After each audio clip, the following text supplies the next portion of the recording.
This is a TalkStation original podcast. Much to my surprise, I found about this last night, maybe around 10 o'clock, that the legislature was, the Senate, that is, was going to consider an amendment to a House Bill 442.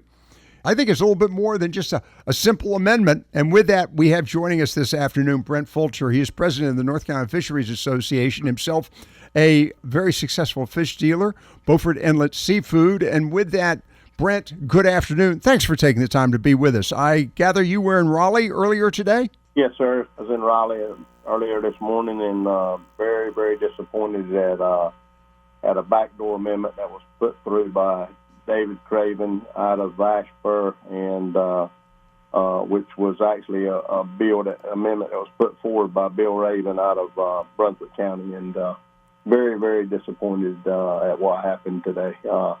Can tell you that Senator Bobby Haynick fought fiercely for the commercial industry and the North Carolina consumer, because ultimately the one that's going to get hurt the worst out of this bill is going to be the North Carolina consumer by basically taking most of their access to fresh North Carolina shrimp potentially away if this does move forward in the Senate. I understand it's going to be heard in the Senate tomorrow. You knew about House Bill 442, which, of course, was basically focused on releasing or relieving the recreational fishing industry of a lot of controls, and particularly related to flounder and red snapper. That's correct. There was a bill that was sponsored out of the House by Frank Idler. They wanted to get the recreational sector access to red snapper, which is managed by the National Marine Fisheries Service out of St. Petersburg, Florida, and they also wanted to try and get access to recreational fishermen to be able to harvest southern flounder, which is managed by the Division of Marine Fisheries out of North Carolina. And we'd had some conversation back and forth, Glenn Skinner with North Carolina Fisheries Association and the House members, because we do feel that the recreational industry had been slighted with some of the stock assessments that didn't cut mustard, basically, and the industry and the recreational sector are seeing very, very, very healthy biomass of southern flounder, but they're not getting an opportunity to access them. So we felt like that if the bill moved forward and it was not harmful to commercial industry, that we would have no reason to oppose it. And so the chair of the bill decided to try and make it where the rec sector and the commercial sector could have some access over the next 4 years and hold the Division of Marine Fisheries accountable by making them have a viable stock assessment in 3 years from now to further decide on the management. That House bill was approved by the House, which means that it made it to crossover, and it crossed over to the Senate for the Senate to consider, and then they started the process of reviewing it and then attached this amendment to it. The amendment doesn't even address the original purpose of the bill, House Bill 442. It's basically a bill unto itself. However, it's attached to House Bill 442. When did you find out about this, and who was behind this attachment? So you're exactly right. There should not have been an amendment on Bill 442. It should have been allowed to move forward just as the House saw fit to make equitable access to those two fisheries. But someone in the Senate decided that it would be a good idea to try and backdoor a trawl bill in the state of North Carolina. And so this amendment, which we hadn't really talked about a whole lot, we talked around it, but the amendment says that it will close all estuarine waters in the state of North Carolina for all trawling and close the Atlantic Ocean from 0 to a half mile out. Mm-hmm.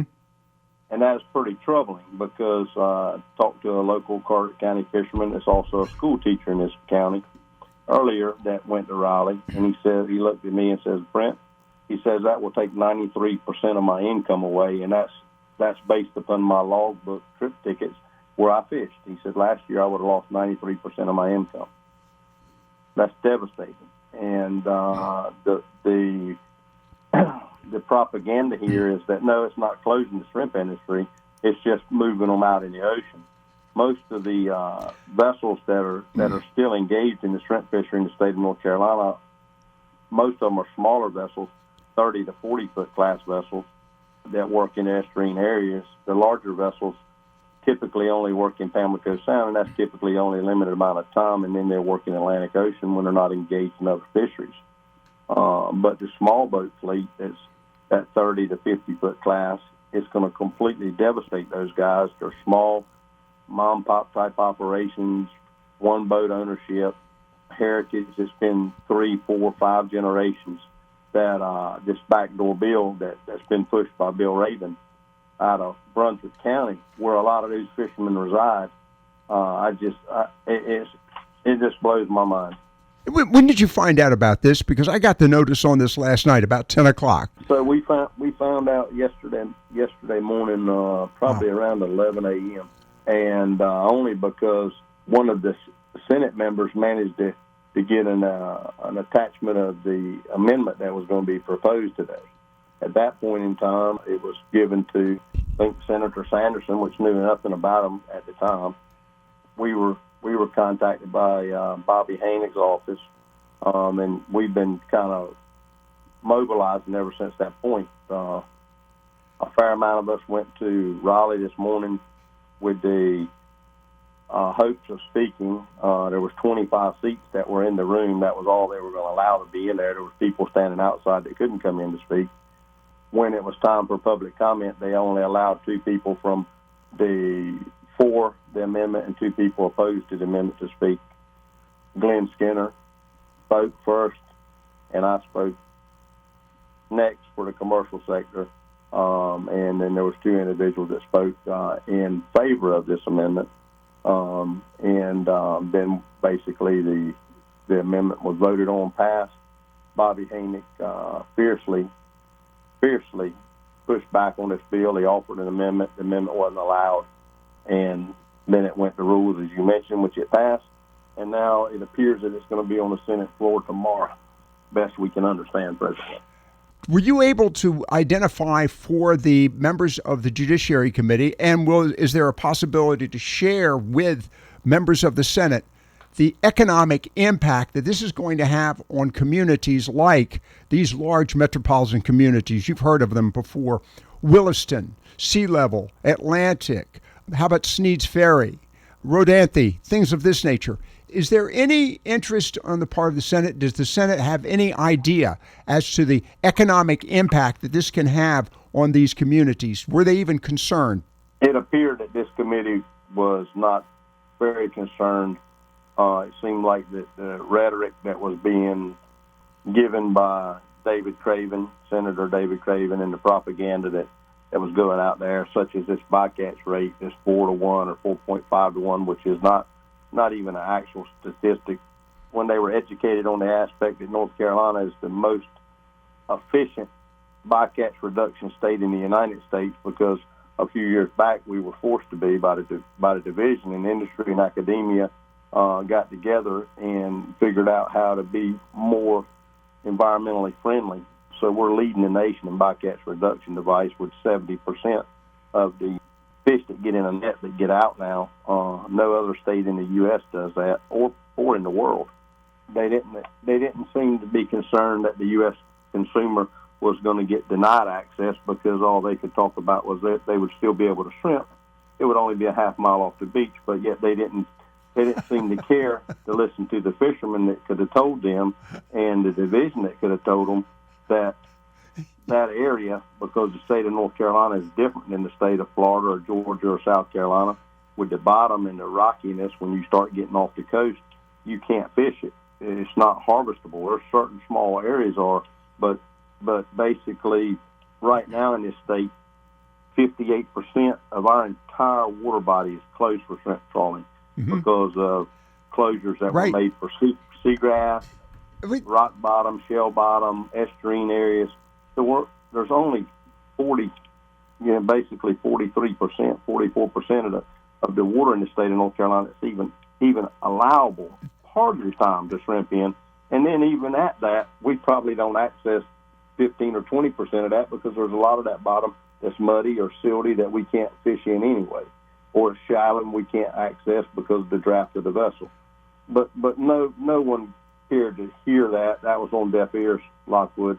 The only thing that was here was they wanted to backdoor an amendment on a bill. They didn't want anyone there. They were very upset that it was found out last minute, and there was people there to speak on it. In my opinion, it's sleazy politics at the worst. I can't see how they can even think about the coast of eastern North Carolina and not allowing the people here to have a voice to speak about this and try and ramrod it through the Senate and get a vote on it without even having any opposition. We've already seen major regions of the estuarine areas, the inland sounds, closed to shrimping. As a matter of fact, there are regions that are closed at various times as well, are there not? So it's not like the entire estuarine area of coastal North Carolina is open to shrimping. It's very restricted. You just pointed that out. That's right. You are very much right on that. Okay.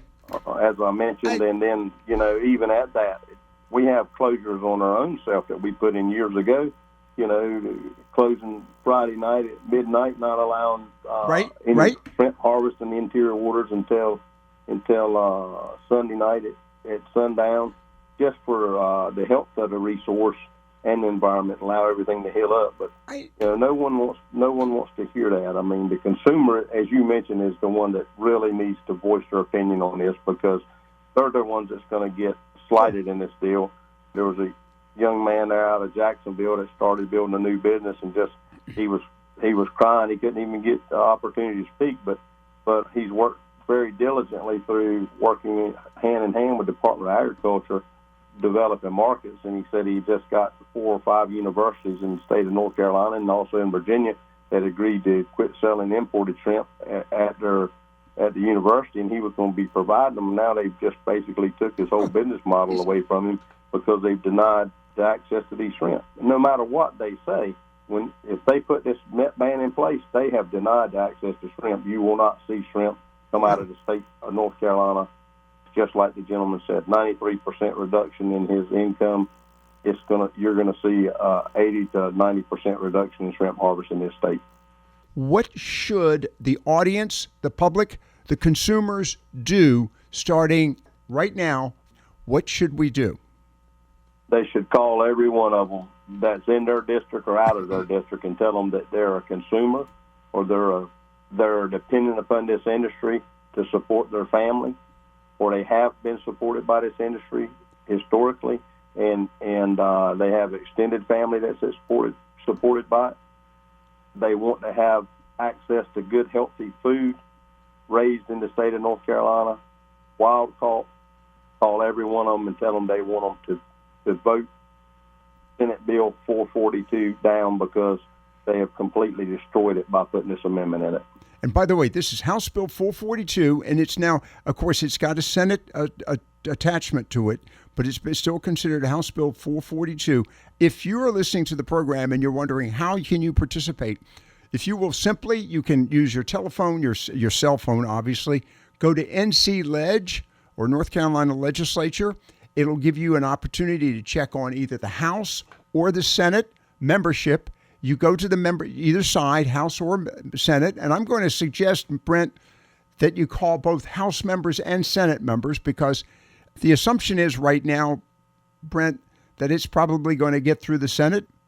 That appears to be the assumption, but that doesn't mean that it has to be that way. Okay. If they put enough phone calls in, hopefully they could allow the Senate to put an amendment on the floor when this is heard tomorrow and strip that amendment out that was put in for the trawl ban, because original Senate Bill 442 would do a good justice, in my opinion, to the recreational industry. But you can't decimate an industry in the state by trying to help one. So I agree. The forces to be have put this in just to pit the two sides against each other, which happens all the time. And it's really sad, because the resource is healthy enough and can be managed well enough for everybody. And just really sad when you see a few greedy people that try and create so much angst between user groups. Well, I think this is an important story, and I thank you for taking the time to be with us this afternoon. We've broken the story here and locally here on the talk station. It's a big story, ladies and gentlemen. It does if you enjoy, and by the way, right now it's shrimp. Brent, it's not going to be they're not going to stop with shrimp, are they? They're not going to stop with shrimp, Lockwood, but how are your fish houses going to survive if you take one of the biggest economic? I know. How are they going to stay there? How are they going to be able to keep labor on staff and keep ice made to be able to support the rest of the industry, whether they're crabbing, whether they're fishing, whether they're clamming? How are they going to be there to support those guys? You're trying to decimate the entire industry by this trawl ban. And I'm going to say you're ruining a state brand, and that state brand is fresh, locally caught, wild-caught seafood. Brent Fulcher with us this afternoon. Brent, I'm going to talk to you briefly off air, but thank you very much for being with us. Thank you for your efforts on behalf of the consumers of North Carolina. We appreciate it very much.